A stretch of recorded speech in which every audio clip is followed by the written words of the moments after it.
Welcome back to another Askari Cast. My name is Rod Van Blake, author of the Ancient Illumination series as well as Your Body Chronicles. And I am joined once again by JP Jackson. Hey, everybody. He's an artist, writer, and educator. He's the creator of Eve of Insurrection, Eve of Reclamation, and his STEM comic series, Growing in the Garden, is also available. We are also joined by Jocelyn Short. Hi. Jocelyn Short is a concept artist and illustrator in her own right, and she is the creator of Bearers, which we will get to see the compendium on here pretty soon. We come check us all out at New York Comic Con. Appreciate you finally being done with that. We get to see it, get our hands on it. At the end, when we put this recording up on Spotify, there will be links to all three of our websites so you can check out our creative endeavors. And we are back to wrap up Alien Earth, which is now streaming on Disney and Hulu. So, seems this may be at the end of our interaction with those streaming. So we guess we ended right on time. See how long folks are going to hold on to not giving them their monies. We may have to find other things to talk about coming up, but spoilers if you haven't watched the whole series, because we're talking episode 8, which is the finale for season 1. I guess they're already guaranteed for season 2, correct? Because they left a lot super open-ended here. And that was really my only real disappointment with this, was that Same. it was super open-ended. Same. Yeah. Very few resolution to the conflicts that they had built up and kind of strung along throughout the season.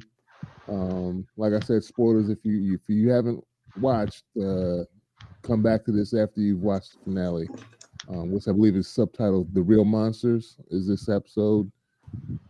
There's a lot of philosophical stuff going on with this show that they're kind of going back and forth. A lot of analogies and a lot of references to things both within the show and outside of the show, because we got this kind of long-term double entendre with the allegory to Peter Pan itself. Yes. We've got the Lost Boys. We've got Boy Cavalier, who fashions himself as a Peter Pan. I did like how Wendy kind of straightened them out at the end. Like, you're not really Peter, homie. You Captain Hook. Yep.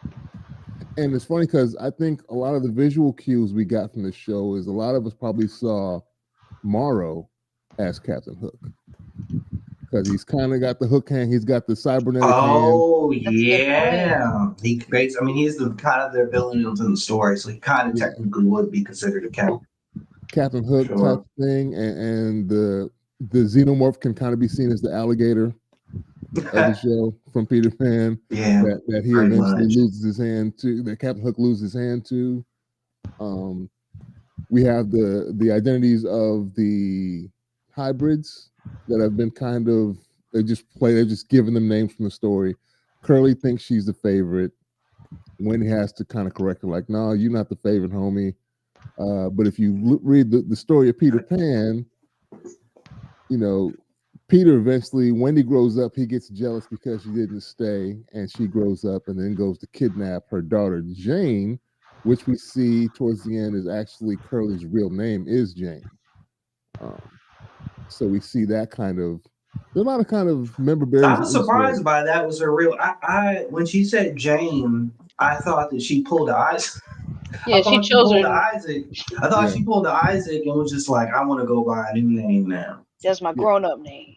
Yeah, no, you see when but no, it says it right here. If we look at the grave scene, it says Jane Mita, or however you say her last name. So yeah, when you see I think the previous episode when Wendy, Nibs, and Joe are trying to go to the escape boat, they stop by and see their actual graves, and you see the real names of all the Lost Boys, all the hybrids' real names before they got basically implanted into the synth bodies.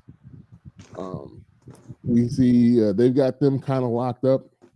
They got the Wendy, Curly, Shmi, and Slightly are all in this like holding cell in the middle. But we all know that Wendy's not really. She's got the keys to the whole system. She's able to turn cameras off and on. She's able to unlock and lock doors because in the last episode, she was the one that set the xenomorph free. Just with the wave of her hand, she, opens the door and Joe's like, "What did you do? You let him out?" And she's like, she don't even say nothing. I don't think she acknowledges the question. She just keeps it moving. My prediction came true in this episode because I was worried about Joe, and I knew that boy Cavalier was like, "I got something for this dude." Like, I'm trying to figure out who to. Because at first he's contemplating making one of the close bodyguards and giving him to the eyeball creature, but then he's like, let's make it somebody that's dumb. He thinks Joe is dumb. Because first he mentions the person scrubbing the, what is that? The person that was the biohazard suit. Which we haven't seen. Yeah. Which now I have more questions. All he right, kind of arbitrarily mentions them, like, "Oh, we could just make one of the people that are spraying the moss or whatever, the mold. They're scrubbing the mold off the walls. We can get one of them and put the eyeball." But then he's like, "Oh no!" I knew who he was thinking of. He's like, "I got the perfect person." He's like, "We already took a lung and basically incubated a xenomorph in his lung. We can just pop the eyeball in there, and I'll kill two birds with one stone. I might be able to get this conversation." With the eyeball creatures, higher intelligence who have a way to talk, but also we've seen that it didn't talk before when it was in the engineer on the ship. So I'm not sure if that's going to work. If we're going to see the eyeball creature, we know it escapes at the very end, which was funny. An Arthur's body that we see left on the beach at the end of the show. That was terrifying. Was it? To me, I was like, "Oh my god, the eyeball can reanimate dead things." Yeah, perfect. I was happy. I was like, "Yeah, get on out of there, man! Just get on out of here!" And that crab in the beginning, when the xenomorph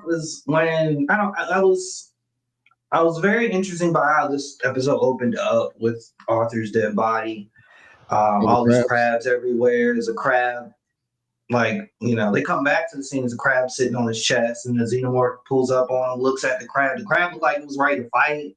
Like he was. Yeah, he raises up his claws. He raises up like. I'm like, the xenomorph ain't worried about you, and then just walks off.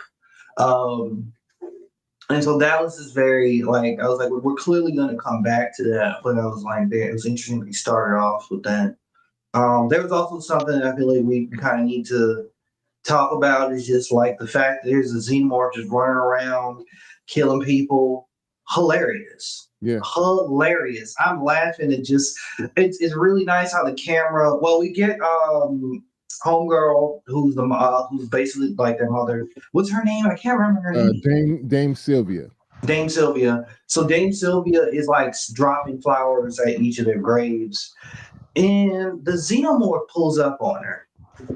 So on the second watch, I noticed, I was like, okay, this is a very intimidating scene, but then it gets shot in the head. So I feel like there was a moment, there may have been some this scene didn't have good continuity because of the direction at which the xenomorph is facing. There's a shot that comes off screen, but then the characters show up from the reverse end of the pathway, and it was something I normally would not pay attention to, but it was like I was like, that was weird, but okay, I'm gonna let it go. I know what they were trying to do, but I thought it was interesting for us to kind of I picked up on that small detail, but as we kind of push forward through the this earlier half of the episode, it's really funny to see kind of the camera just moving throughout the Prodigy facility, and just you're seeing all of the dead bodies, and I'm like, y'all are getting murked. Yeah, like I wanted. This kind of showed the plot armor that they had, because that's actually Joe Hermit's team that comes upon her and saves her basically. And I was wondering why the xenomorph didn't turn around and just murk all of them right then and there, because obviously the weapons that they had weren't enough to kill it. And he makes a point. The head dude there is like, we need to get to the armory. They need the big guns because these basically he's shooting spitballs at it. Like you said, shot him right in the head. He just kind of ran off, which he shrugs that off and just goes on about his business. I'm like, yo, but I'm like, okay, so they're saving them for later to kill off, which they did. And she gets, well, I don't even know why she's out in this conditions anyway. Like everybody's being evacuated off island. Like you said, there's bodies strewn all over. They didn't want to evacuate. That was the whole conversation with Boy Cavalier. Like he needed some, I can't remember which character, but like that was a question of should we evacuate, which already should have been a thing. Yeah. I'm talking about her specifically. Oh yeah, no, she should have gone on. She should have left. I don't know why she stayed, but she didn't defend her husband, and she opted to just be ride or die for the corporation. And I was like, well, that's what happens. Yeah. I find it funny that they locked Morrow and Joe up together. So like both like the bottom rung employees from Prodigy and Watani are locked up together, and he's got this little weird metal clamp thing over his cybernetic arm. And I'm like, I'm surprised he doesn't just beat Joe up with that, because he beat somebody with it, but he didn't beat Joe up. He just woke up and is like, how does it feel? Because now you're part cyborg, and you know the price, what they take. And he's like, yeah, everything. He's like, it costs more than that. They're going to go beyond everything. So I'm wondering what else Morrow has given up aside from, losing his daughter and everything to get this, because he had a palsied arm as a kid. That's how he got the cybernetic arm. But then I guess he instantly, from then on, just owes this corporation his life debt because they replaced his arm. Gave him purpose. It's one of those situations. He gives me a vibe like they gave me purpose. Like this corporation gave me purpose. This is just all I do. Yeah. Man, it's man his job. Yeah. It's a mess. I wish they would have at least they gave us kind of a mini showdown between him and Kirsch. Thank God. But that comes after the only reason that's able to happen is because Wendy is / Marcy is looking through the system and able, like I said, she can control the doors and open their cell door. He's able to come out, Morrow is, and Joe's still set on saving his sister, and of course, she's going to want to save the kids. But we find out in the end, another thing that I made an observation for, like, what if she don't want to go? That's the end conclusion we get when she's like, well, what do we do now? She's like, we rule. So now they're left behind. The Weyland-Yutani forces are still on their way, which still to me opens up more questions than answers, because we know, kind of similar to Lord of the Rings, in my opinion, like since Prodigy, we don't hear of Prodigy after this. Like in the Aliens film, they're not mentioned. Although there's supposed to be this hierarchy of corporations who are now stand-ins as government, they own and operate the major continents on Earth, and obviously the resources to go off planet and get other resources and research these organisms. But like I said, there's no mention of them in Alien or Aliens or any of the following movies. The reason I compared it to Lord of the Rings is because, like, I think we were discussing earlier another time about the black characters that showed up in the Rings of Power, and that so in Lord of the Rings film, which takes place after, there's no mention or sighting of any of these characters, so they had to be wiped out. Like all of them are gone. That's why we don't see them. That makes the most sense to me. So the same thing here. We don't hear of this boy genius and his company, so I'm assuming something has to happen to him. And Boy Cavalier and Prodigy in and of itself, I thought maybe the synths take over and remain as figureheads. That's another interesting thing that came up in this episode, is we find out how Boy Cavalier took over Prodigy at the age of 6, which was kind of a cool reveal, that he basically built his first synth at 6 years old, which is Adam, aka Mr. Clean, that I knew was too unemotional about all the BS he was doing. Yeah, you were on it. You were on it. You were on it. Yeah, we got confirmation when him and Wendy kind of square off. He was handling Wendy at first until she, let him know that she was in the Matrix and could, she was basically the one that could control him with a hand wave, and he froze, eyeballs looking at. How'd y'all feel about that? So when I liked the reveal, I've at first I was annoyed when he had like shoved Joe out of the way and like Joe passed out. I was like, for goodness sake, what's going on? Like, like I just felt like before I was like, why are you knocked out? This was a shove, like it was just a shove, and then he did it to Wendy, and she was like flung Across the across the room. room, I was yeah. like, My man's is powerful. Mr. oh Clean yeah, was and I was powerful. like, right, and I was like, oh okay, but I that scene was like it was cool, but also like kind of weird, like it, I at the moment where she stopped him, I for a second I was like, do we have a new ability that like did she unlock stop in time now? Like is she Sora in Kingdom Hearts? Where is she just unlocking new powers? Like Well, yes, she was. okay, is she the avatar? Is that Yes, what's she's going the on? Avatar of Like, Sims. She's Yeah, the chosen one. she yeah. just He's a full she snap. just got the stop Yeah, spell. So, but then I was, I thought about like the little eyeball that was scurrying around. And then we see that was still going, still moving around. So I was like, okay. And then she explained, she was like, well, he's just tech. I control him. Exactly. So I was like, okay, That's cool. what made sense. When she did it, I was like, yeah, I knew it Yeah. was inevitable. yeah. Because Yeah. of how literally the entire series she's hacking stuff. She's literally hacking everything. Why couldn't she hack into another Yeah. synth? Like Yeah. that was Yeah. dope. I was like, she had her Neo moment. I love this. This is awesome. I think I will say the thing that confused me and maybe annoyed me a little bit. I feel like the eyeball should have got smashed. It should have got smushed in this scene. And I was like, why does clearly they want to do something else with the eyeball. Of course they had him resurrect, make someone become a zombie, clearly. So they got other plans for this eyeball.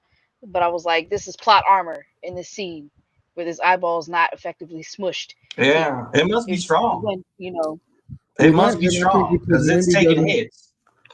But the other thing is Wendy doesn't think of them as enemies. She explains that she likes the aliens because they're honest. Like, But I thought she was just referring to the xenomorphs, not necessarily like the eyeball, because the eyeball was trying to like, uh, from what I understood, I thought the eyeball had beef with the xenomorphs. Um, so I don't know. she doesn't really Uh, differentiate. But she says aliens. I think she really meant the okay, xenomorph.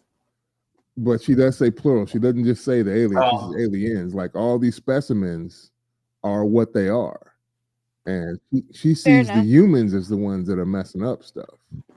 Like there's like Yeah, she's like I don't see any fault with these things because they're doing what they were naturally made to do. It's not personal. She thinks with them, but y'all are erasing memories from nibs. You're experimenting. You're cutting into things. Calling it science to figure out how stuff works, but you're really being cruel to these things. And so she feels like the humans are the real monsters. She's like, if this is what it is to be human, she's I don't want right. to be that. Yeah. she's right, but I also feel like I feel like she's turning into another version of boy Boy Cavalier. Cavalier. boy Cavalier. I feel like she's becoming another version of him because the nature of her, she's been completely Yeah. dehumanized at this point, just like he has. Mm-hmm. And I so, think that's all you part know, of it because do we think that these are actually like the Lost Boy, all the synth characters? Are they in mm, fact themselves?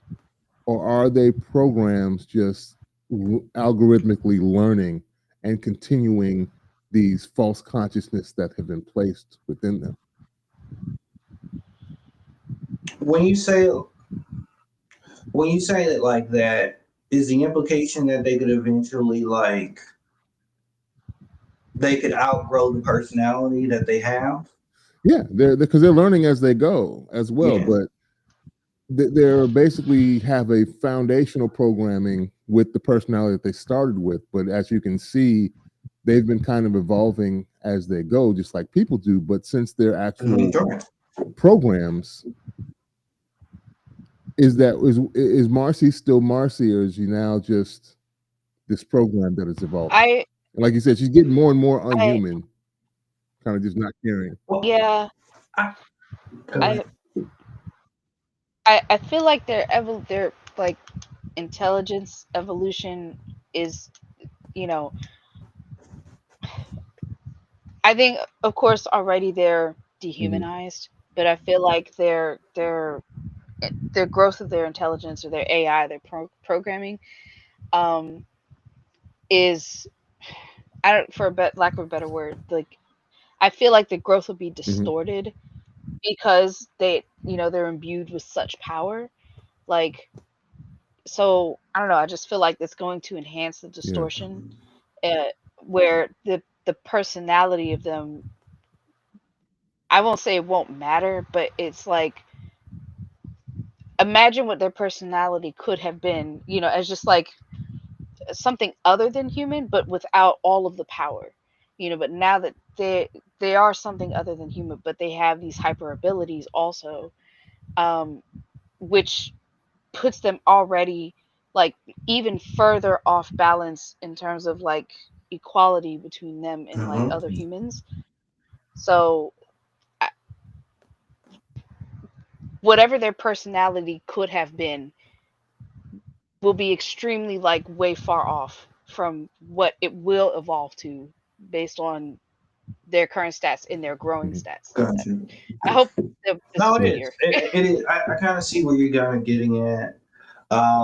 Just because like we got to look at it like when people like because they're being thrust into like early adultification and they have these abilities. They like you said they can't really. They're not going to move like humans. They also can't die. Like they can't die. They don't have the same sense of mortality.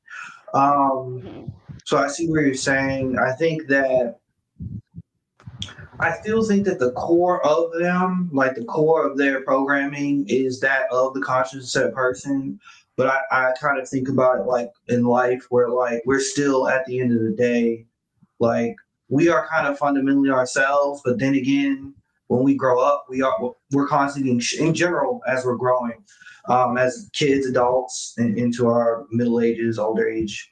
Um, and like experiences shape us. So like they've seen so much, like they've seen a lot of different things happen. They've seen a lot of loss and deaths. So that's already shaping them to be different. Like that's shaping them differently. And on top Yeah. of that, they have synthetic bodies and they have super strengths. They've also been treated like they haven't been given the same autonomy and respect as a human. So of course, the story falls into the same tropes of a lot of sci-fi when it comes to the synthetic beings are going to try to take over instead of just minding the business. And so now this is where Wendy, I feel like, is developing some type of god complex, and which is now outside of who she originally was. Like this is a vastly different person. So, or vastly different person who they were prior to them dying. Prior to who we saw them as in the beginning of the episode. Yeah. I just feel like, you know, I again I think her perspective is right, but it's very black and white, and because she's so far away from humanity at this point, within her, that she can't, like she said, she was like, I don't really want to hear you talk about it's complicated. Like it's not complicated to me. Like you don't have power. I have power. That Um and because he doesn't take the power to assert. I enjoyed that conversation because like she mhm. has like physical power, but like she also I feel like Joe was the type of person to make excuses for his like that felt like there was an excuse or there was something that was conflicting him to just like Mhm. choosing his family. Although he did see his Yeah. friends as family, um, Mm. he made some dumb decisions. He wasn't making smart decisions. And I'm Fair like, enough. bro, and Fair he's not, in my opinion, he's not powerful. He doesn't control. He doesn't have any sense of agency. Um, he kind of just shut up and does what he told. And I feel What, like Joe? that's what she's really Joe. Oh yeah, yeah. Yeah, he just shut up and does his job. Like, bro, like that's what I feel like she's really saying. Like, he's not making a decision to stand up against this corporation. That's the true power she's referring to. He can go He's out he's, and he's ill-equipped. That's the problem. He tries to make a stand, but he's he not. can't You're not do it. that dude. Like, and you're not that dude. So I don't know why you trying to take the reins and lead your sister and all these people out when you are clearly not that person. Like, the whole reason they get caught is because Siberian knew what he was going to do, and she told him, like, don't do this. We got a good paycheck going. We don't know what's going on. We're gonna patrol out Oh here my god. because we know the monsters are in there. We're gonna stay out here. We know what's out here. Just chill out and ride Dog. it out and collect this paycheck, homie. Don't mess it up. And he goes, Speaking of huh? her, Yeah, she got got. I was so You were sad. I sad? mean, Oh, I I not necessarily, I was sad to see a black woman die in that that's way, fair. but that's what I was Got sad you. about. Yeah, I she her character, she should have been left. She should have been up out of there. She didn't need to stay there. I don't think she had a I just choice in feel that. like See, now we're going back to the debate here. She didn't have a choice in there. No, because she was a Prodigy employee that was a part of the search and rescue team that Joe was a part of for the ship. So when they took all the stuff they stole off the ship that technically wasn't Prodigy property, she was a part oh yeah. of the crowd they needed to keep quiet, basically. Like, you're a part of this thing that we need to keep on the hush. So we're gonna take you with all the stuff we took off this ship off to our secret island. And unfortunately now, She um, did. she did, and Morrow cut off all communication to the outside world. They even blocking their satellites. That was So nice. It was like, yeah, get them. Shut it down. yeah, Shut it shut it down. down. Kill everybody. They are dumb. They're Yeah, all dumb. Prodigy can which burn. partially explains why none of this information gets out, and we don't hear of the xenomorph or anything with Prodigy Mm-hmm. following films and shows. But again, this second season is going to have to tie that up in a nice bow and nip that in the Yeah, bud. I was kind of hoping that, like, and I understand that there will be a second season based on Oh, it how it is gonna ended. be one. I Yeah, I think I really wished, when all of them, when she had them all in that cell together, tied up and stuff.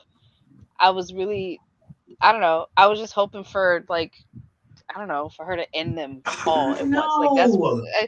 that's what I thought we were setting up for. What I was waiting for. I was like, is Lucy gonna take them out Silent Hill style right now? Like, that's what I was And it hoping would have for. worked when said we're the ones to Um, rule, and then have the xenomorph go in there and just wreck shop. And then let's keep it yeah, or moving. And then something. give the xenomorph back to Watani or whatever. And then just go on with your life. Whatever. The more we talk about this, I'm getting a little Like, frustrated because I did not. This I was was like, why'd you edge us like this? That would Yeah. have been such a great way yeah. to end the This wasn't season. like the best Like, season finale. Like literally, this is your opportunity to at least resolve a lot of things. Yeah. And it was like, oh, so you just left everybody alive so we can have a season 2. And I'm like, but you still could have killed these human characters, and we still could have a season 2 because the damn eyeball alien is still out here running around. Butani got to pull up and get all the aliens. That's a whole movie. That's a whole. I don't know that. That my issue is like, how many episodes is that like gonna pan out if we think about it from a season 2 structure? Like everybody we need to deal with is on one island. You could have resolved this in another episode. Yeah, Morrow claims he's going to burn the place down. As you should. And get his stuff back, and we know that Utani's on her way with the cavalry to come pick them up. I don't know what the heck they're going to do with Boy Cavalier. He's now jailed in his own facility, basically by the Lost Boy characters. All the synth have him locked up because she plans to rule. We've got the Xenomorph and the little brother Xenomorph hanging out together. We got the showdown, like I said before, between Morrow and Kirsch, which kind of nobody really won. It was funny that he brought up John Henry. Like, I love that. I was like, oh.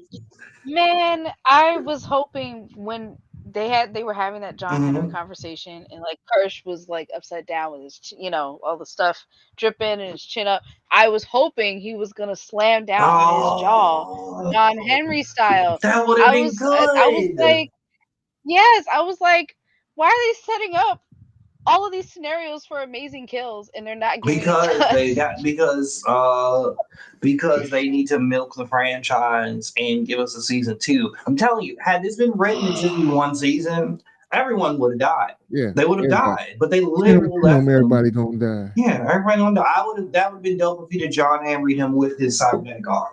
Yeah, That'd It have would have been been. It would have perfect. been That's what I good. thought was coming. Like boom, and then Boy Cavalier when they find him running around being like, Yeah. I would say anybody can get the xenomorph. I'm find like, me. Yeah, what do you find me? Like, bro, what do you're turning this into a game now? Like, this is stupid. And then they capture him. Them capturing him was hilarious. It was just dumb because that could have been his death right there.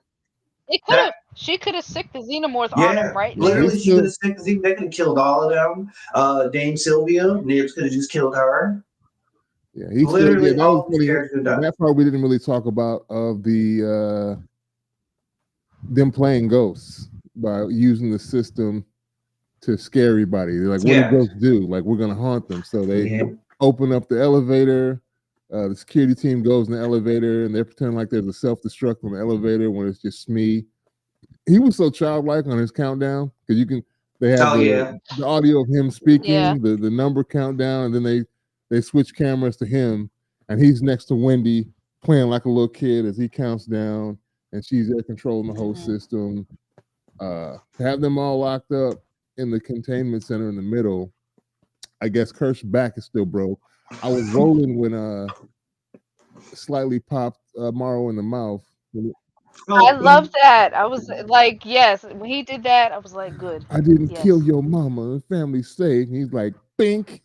yeah, I that was hilarious. was He like, was like, that was for that's using me correct. now. He was like, that was for I was like, threatening my good job. mom. And Yep.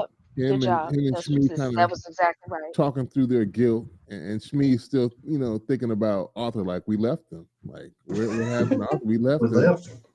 And of course, they show us what happened to old Arthur. He's out there because in the middle of the melee between Wendy and Mr. Clean, trying to keep the eyeball monster from attacking Joe. That was hilarious. I knew Joe was going to get in that cage too when he. That's what I'm saying. He's so dumb. He gonna be like, oh, opens the cage. Why would you put yourself inside of the cage? Because he's Why? like, well, he couldn't get out of there, so maybe I'll help and say. And then my boy's about to jump in the food slot. The eyeball.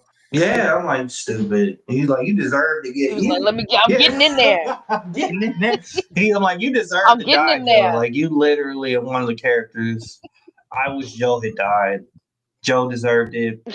When the eyeball was webbing him up, that's all I can really refer to. He felt like he was shooting like a tentacle webbing him Tentacles. up. Yeah. I was like, I know you're not going to be successful, Eye Monster, but I really want you to be. But then Wendy busting through the door and smacked him out the way. I was like, of course.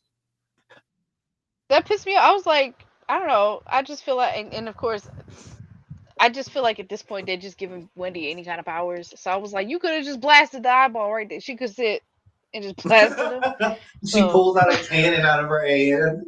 yeah, I would have actually just would have like like, she could wait, do huh? this and just bop. Because I just feel like I feel like they just be they're giving her powers willy nilly. Like stuff she's evolving so fast. So it could have been a quick excuse to have her do anything.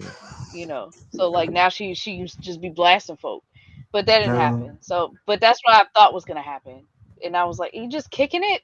Come on, man, at least stomp Yeah. it. I mean, she kind of evolves all throughout all throughout the show, and they show earlier when she was kind of using the camera systems to spy on Joe from a distance. I guess she was slowly learning how she can manipulate things back and forth through that. They showed her continually doing that and just kind of raised the stakes as we go until we get to the point that she can control Mr. Clean and he's just stuck. I gotta say, now that I'm thinking through this, I feel like I'm getting upset Lean into just it. because I feel like, well, because I just feel like the gnarliest death that we got in the season finale was the black woman's. Like, Oh. and that was upsetting. No. It wasn't? Am I missing something? Yes. No, yes, it is. No. What do you mean? You don't think so? Everybody else dies off screen. All the other soldiers died off screen. Toodles didn't die off screen. We're talking about in this episode. We're talking about this episode specifically. Yeah. I'm not talking about the whole Yeah, we're talking about this episode. Yeah, it's sensible. I'm kind of irritated about that. But just because everybody who you would have expected to die in a gnarly way, because it just felt like the show with this season, whoa. Take your time. You got it. Slow down. This finale, it felt like they were setting up these characters to die, like you know, for righteous or vicious retribution via these kids, and we didn't get it, you know, but we got it in this black woman. Now I feel bad that I was. Now I feel really bad about being like. I will say. Somebody died. I mean, not somebody. Yeah. One of the like. I was glad that she died, but I mean, it's like the death was cool. Like it, yeah. You know, like it was gnarly, and it was, you know, I was like, oh man, you know, it was like satisfying in terms of like the genre and like where they're going with, you know, with the type of death and how gnarly or gruesome it was. Like it was. I was like, oh, the one we needed to die didn't die though. Yeah, like the worst person in the room should have died, not the black woman that was just doing her job. Technically, we're gonna be honest, she did have a choice. She didn't have to go to work, y'all. We got it. No, she didn't. She didn't have to go to work. She could have. She could have left. But she left from the ship. Everybody that went to the island from where the ship crashed was basically a hostage in my eye. Like you're only allowed. Rod, are you staying on the island? Are you staying on the island to fight a xenomorph? How you living? How you leaving? There were boats. That boat worked. They kept showing us. There was nothing wrong with that boat. All that shit is monitored and locked down and controlled, which is why they knew where it was to find when Joe had it there. They knew which boat he was going to with the codes that he had. Other people on that facility knew that too. You're not just, hey, let's just take a boat out and bounce. It's not. It's like the way they had plot armor on these characters, they could have made it work. Yeah. Because this is getting ridiculous. The fact that we had all these villains not die. Yeah. And wasn't that hard. I think they're saving it, but I desperately wanted Boy Cavalier to go out in a major way. I was so hoping for it. I was like, if we don't get a Silent Hill level death, they kept teasing it with too. One of these characters. Yeah. The xenomorph up on the ceiling as he's skipping down the hallway with his. Yes. Oh my! I was like, why are they teasing us like this in a finale? What is this? What it is. And on top of that, at least make it a two-parter or something. Right. I mean, it should just make 9. I'm telling you, it should just make 9 episodes. But and then also we get more context of like Mr. Clean and him, and how he was made. How Boy Cavalier was Tony Stark, born at the age of 6, built his own sins. Dad was an alcoholic. Killed his abusive drunk father with use of his first synth. And I think it's also alludes. You ever notice the faces in the background in that one room? Oh, there's like 3 or 4 different faces. I think that was the evolution. Yes, I do remember that. Yes. Mr. Queen, I think, had multiple faces. So there was like a younger version of him. Then they took that face off and then got the older. I think he was the figurehead because remember at 6 he was like, well, I couldn't really claim the company as my own. So basically I had to make it like someone if that's what his father looked like. He just made him his interim father. to control and be the Oh, figurehead of the company until he was old enough to take control that's himself. interesting. And then Which is mysteriously, interesting. yeah, and then It's pretty mysteriously say, simple. "Oh yeah, by the way, something happened to Pops," and we don't we don't We know. don't And know then he where could, my real daddy is. yeah, then he could take that face off, and Daddy's yeah. gone. So I don't know. This is kind of for all the good things that were there, it's kind of a disappointing ending to this season because it really didn't go anywhere. It's like we still got a whole bunch of stuff up in the air, and we know these loose ends have to be tied up prior to when they run into the timeline as far as Alien is concerned. So, overall, what would you guys give this season out of 10? Damn, The Yeah, season? y'all not gonna like this. Got a number. I'm It's not thinking a it's great a 6 number. or a 7 at best. Wow, that's wild. I was literally parking it around 7.5 Yeah, because of that I was season gonna say finale. 8. Yeah, I was gonna say 8. It would have been higher if not for the season finale, but I overall I thought it was a good show. Like it was very interesting. I like how they handled the xenomorph. Like the xenomorph was, very interesting all throughout. Um, all the characters were interesting. No one felt yeah, wasted. Uh, I liked the um, philosophical things that they were weaving throughout. Um, I like that the story feels relevant to right now. Mhm. Uh, you know, um, yeah, I enjoyed it. I enjoyed it. Just the finale was disappointing. So to piggyback off of that, ditto a lot of similar things. Um, I enjoyed the world building, the execution. Like it felt like it was very. This is very alien. So they like really captured the essence of the franchise. Um, enjoy the philosophical themes about humanity, evolving artificial intelligence, um, corporations being exploitative. Who's the villain? Who like this idea of like the real monsters, even in the context of naming the last episode. Um, y'all all monsters. How about that? Boom. But yeah, a lot of this was great, great execution again, but just this last episode was disappointing, just because they did not kill enough people that mattered, that were support cast members and like main cast members. Human characters did not die when they could have. Um, and so then they left a lot of things. They left a lot of elements wide open. yeah, So yeah, so that's why I'm landing at 7.5.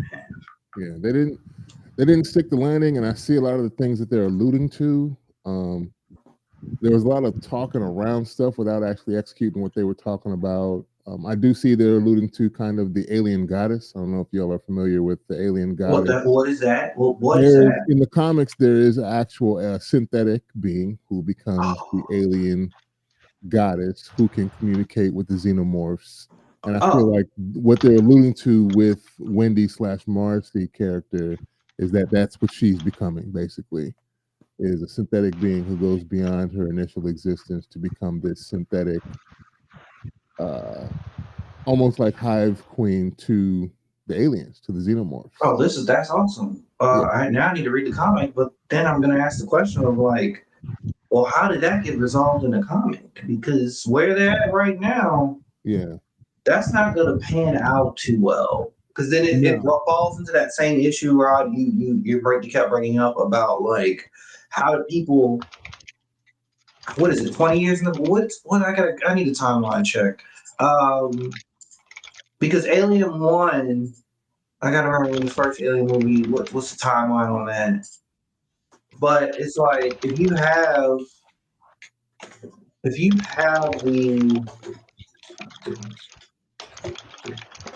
have her running around, okay, hold on. Let's just Prometheus is 2089 to 2093. Alien Covenant is 2104. Romulus is in 2142. Okay, the original Alien is 2122. And Alien Earth is 2 years. Okay, 2 years prior, basically. 2120. Yeah, 2 years prior. Yeah. So It's not going to line up because yeah, it's the not gonna date lie. of You birth can't be. for the alien goddess doesn't come about till 2217, so they're not matching that Right. up exactly That's fine. with. I'm not. That's just taking inspiration from the comics if they're taking that approach. But like, even if she's going to be this alien goddess, like she can't just she can't get back to mainland. Like they can't get her like that. That needs because then she becomes a greater problem. Yeah, Because imagine if she's able to like create her own army and they got of to leave. xenomorphs. Like they can't stay on Earth. No, y'all can't stay on Earth. No, because y'all have been discovered. They got to leave and go somewhere. So, like I said, they created a lot of distance for them to cover, but it opens up more holes for them to fill with this next season, and it's got to be tied up in a neat bow to dovetail into the rest of the continuity. Unless they're just saying, unless they're going to do this as Elseworld, but I don't think this is all supposed to be one continuous universe. They're not saying this is like an Elseworlds. This is part of the timeline that we're just kind of popping this in here in between this show and the movie franchises. So it's gotta have good continuity. I don't know how they're gonna do that with the way they've written these characters, but they have to. They've got to get rid of them all. So maybe the next season is going to be a crazy like slasher series where it's just offing everybody. Yeah, because like when you say everybody, talking sense. Everybody was destroyed. Boy Cavalier's dead. Morrow's dead. Kirsch is destroyed. And maybe that's how Wayland Yutani gets their synth program off the ground. That we see. They merge. They do a company merger. They just take the scraps that are left over from the. Now we're talking. Now I'm intrigued. Now I'm intrigued. This is a story I would watch to watch. I mean, because clearly we see them. Other corporations. What do you say? We see other synths in Prometheus. Oh yeah, all the time. Alien. So they keep going, but this entity known as Prodigy, we don't hear of. So everything to do with that's got to be destroyed and burnt down. And of course, what in the hell is going to happen with this damn eyeball creature that's left to its own devices? Oh, you're running around. And I think the funny part is like I don't have a problem with like the fact that the alien eyeball thing's running around because like you have to look at like in general with storytelling, like as writers and creators, like we actually don't like just because we write like Rod, let's take an example. Like you have you have 3 novels or 4 novels in each, 3 novels in each Illumination? 3 in each Illumination. All right. So imagine let's say you've only written 3 and just stopped at 3. We know it's not stopping at 3. 3, right? You could have had information that you wrote behind the scenes you kept to yourself. And you just don't give that information to your audience. Yeah. You keep that you keep those cards, to your chest. You kind of hide that information because it's also not pertinent. It may not be pertinent to the story that you're telling. So the eyeball dude could literally be a character that walks around and exists in the Alien franchise, but they never talk about this character because the franchise is about xenomorphs. So I'm, something like that is forgivable, but it's like if we talk about like the corporations, the fact that aliens on Earth, that has to be resolved because you can't. You have our characters being introduced to these beings in space. Now you can make a weird argument that like, well, these ships are in space with their crew, and they may be slightly detached from knowledge and things that are happening on Earth because that happens too. Yeah, you're a little disconnected, so we can kind of make that argument, but still, yeah, you've got to get rid of the info too, not just the people. Mm-hmm. Like the awareness of the xenomorphs and all the other species, which we know only 2 entities basically have this information now, which would be Morrow and Kirsch, because they took the logs from the ship that crashed And then Wayland, they literally, that it's their property, so they know about the expedition. They paid for the expedition, so the Wayland Corporation knows what it is. Yeah. And you just wrap that up in an NDA. That's literally the solution. Is like, as long as it doesn't get out, this is all wrapped up in corporation NDAs. Put that in a vault, and the general public doesn't even know about it. The cleanest way would be somebody hit the button, they just nuke the island. Should nuke the island. There's a potential breakout. We don't know what it is. What it's government doesn't exist in this world, right? The what? The government doesn't exist in this world, right? This is corporations. Yeah, the 3 corporations are the main. The 5 main players. Mm-hmm. Like these 2 corporations own North and South America, and then these it was like, there's mainly the 3 corporations, and Prodigy was the new player, kind of trying to come into the fold with controlling things as much as they did, but they yeah. You know what's funny? Now I'm thinking about all this. So the idea of the other films, are they considered space marines? What is their actual like terminology? No, they're like a security. They're not space marines. Oh, they're not? Okay. For the longest, I just thought these guys were just space marines. I didn't realize y'all was a corporation private force, like a corporation's private military force. That's exactly what they are, because they Prodigy employees and the Weyland-Yutani employees are the ones beefing. But no, they're not space marines. Because I'm talking about the alien films, like the original Alien movie. Yeah. In the alien film, Aliens, they clearly call them dudes and people that go out. They call them the Marines. Okay, that's what I'm talking about. That's the colonial Marines, as a matter of fact. Okay, now this is adding. Okay, so here's my issue. I was aware of that, so I'm like, all right, who are the colonial Marines in relation to the corporations? So now it's like who, where does this organization come from? Who do they protect? Who do they represent? Because at least in the context of the TV show, we have Prodigy, we have their own private military force. I got that immediately. But like, even when you have corporations having their own private military force, and then you have the colonial Marines that we see in the Alien movie franchise, who do they operate for? How do they show up in relation to the corporations? Like, are they going to be like, hey guys, the colonial Marines are going to show up with their weapons, like, hey guys, y'all know y'all can't have this here.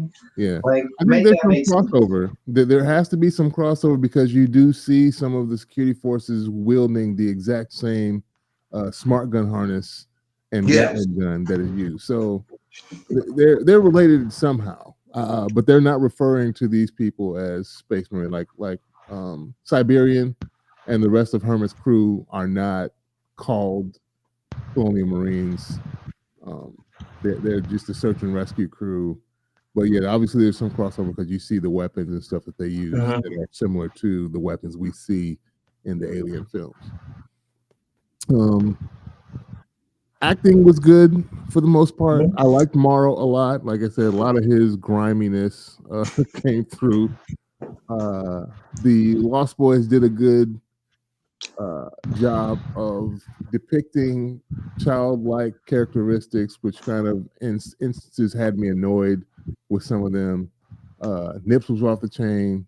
She was going crazy. Shout out to her beating on that guy. Shout out to her beating on dude. Yeah, something's got to be done about her. I want her running around. I just like the fact that she's just like, you took my muffin. Then starts beating people up for no reason. Well, we got I cried laughing when she hits that dude before the xenomorph comes down. She's like, you like now. She's funny. Oh man. Also, speaking of that, man, the scene. Oh God, what's the woman's name who was supposed to be like the mother? Dame Sylvia. I'm gonna remember this now. Yeah, it's the scene where we see her confront her. I thought that was about to be it for her. I didn't really, Oh, when she jumped in her grill. Yeah, I thought. I was like, oh my God. It's a massive blood splatter on the glass. That would have been fine. Yeah. had old girl forgetting that the assailant is not human. You started offering tea. Would you like some tea? Like, you don't need no damn tea. I'm a simp. She should have been like, Nib should have been like, you want some tea? Yeah, splashed Yeah. it and then beat her with the cup. No, she grabs the tea and punches right through her mouth. Oh my gosh, yeah. He said, oh gosh. Boy Cavalier was suitably unhinged in his moments with his empty medication bottles. He's just shaking, trying to avoid his ADHD. But I don't know about how much of a genius he was. He might have been a genius out of a necessity to survive his father, but then just was uncontrollable. And his superpower to him was his money, because that clearly that's what he thought. Like, hey, $1 million is the first one who finds me. Like, he's skipping down the hallway with the xenomorph on his tail. And then that was funny when Wendy kills all the guards and not him. Like, she made it the point to show him who was boss, basically. Like, yeah, you only alive because I allow it. Yeah, she was bossed up. Wendy was bossed up. Yep. She can't be bought. No. You know, you created her, and you created her to a point where she doesn't care. Well, I don't know. We got to see what this next season's going to be. I was about to say you created her to where she doesn't care about your life anymore, but she kept these people alive. So we got to see what's coming next. She is slowly not caring, because she didn't give a damn about what Nibs was doing. She was mad that Joe stunned her. He stopped Yeah, her. like she was clearly, snatched the jaw off homeboy and started beating no girl with the jaw and was about to break Siberian's neck, and you just watched it like, like nothing. So Joe, like, I don't know what you want me to do. Like, ma'am. It was cool that Smee kind of checked her on that, because she's like, are you still mad at him, when she was looking through the monitor at Joe in his cell, and Smee was like, you can't though, because he was one of us, and and also he was like, she did kill somebody. People. She was clearly off her rocker. Like, you can't fault him for that. He's one of us. And then he just walked off. I appreciated him in that scene too, because it's like it kind of made it clear that like all of them aren't on that same wavelength. Like, where it's kind of like, when did we start killing people? When was that? Like, when did that become the norm here for us? So I mean, to me, and that shows something interesting that could be in the second season, where we might see the kids split ways. Like if their mindsets don't all evolve in the same wavelength. Yeah, whether they become like this group of people that kind of can't die, just go off and do their own thing and have to just witness all this stuff. And I'm thinking maybe that's what the eyeball creature becomes, because he can't really say anything. If he just he's jumping in the body. He's just jumping from body to body, and there's a rumor about this crazy bug-eyed person that just pops up every once in a while, doesn't say anything. It's kind of creepy, and people don't notice. And he just witnesses everything that happens. He's just going from body to body, doing their thing. But yeah, we'll see what happens, I guess. Appreciate y'all taking the time out of your day to chop it up with me about these things. We have 2 lurkers that have been eyeing us. I see a little eyeball icon. Show yourselves. Yeah. Make yourselves known. Appreciate you for taking the time out of your day to listen to us talk about Alien Earth. We will figure out what it is we are going to talk about next week. We will see you all then. Appreciate you. Oh, and again, there will be links in the description of this episode to all of our personal websites if you are at all curious about our case. If y'all have suggestions too, let us know. Send us a message. Put it in the comment comments, on the show and see what you want us to talk about next, and we'll see if we can make it happen.